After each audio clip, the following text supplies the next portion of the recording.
Chapter 5 by Alex Buchanan. Brinsley ripped the keys from Maggie's grasp and firmly thrust a large wrought iron one into the yielding brass lock. Then he paused and slowly withdrew the key, then shoved it back in, then withdrew it gently again, only to ram it home seconds later. This continued for several minutes as I watched, hypnotized. On his face, two rival emotions battled like hungry badgers over an open pot of swarfiga. Finally, he made up his mind and withdrew the key, wiping it down carefully and tucking it into the folds of his cloak. "Oh, not yet. You are not ready to see them yet. The sight of them might upset you too much," he muttered to himself. "First, I must show you the objects."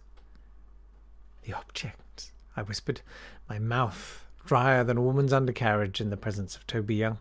"Yes, dear boy, the objects that have so far been created by my scientists. The ones I wished you to value. They are not crafted from pure loveliness yet, but they are jolly close, you know. Jolly close indeed." "Oh, yes, those objects," I said, my hand dropping unbidden to fondle the jar of easy garlic still resting in my trouser pocket. "Is that a jar of garlic in your pocket, or are you just happy to see me?" inquired Brinsley. "What? Oh, yes, my mother insists on me carrying it," I stammered, the lie passing as easily from my lips as a type 7 from the Bristol stool chart passes the rectum of a man from Surrey after their first Madras. "She's never trusted overseas garlic." "Strange woman," murmured Brinsley, his eyes fixing me with a David Hyde piercing stare. "Still, all this talk of food has reminded me. Maggie, away with you and prepare tonight's feast for our guest. Roast venison, stewed prunes. Come on. What's it? Corned beef hash, tic-tacs, and the pièce de résistance. Pigeon stuffed with Jaffa cakes, which are themselves stuffed with pigeon-flavoured jam." Before I could say anything, he jerked me along the corridor, eventually arriving at a small green door, which he gently pushed open before ushering me in.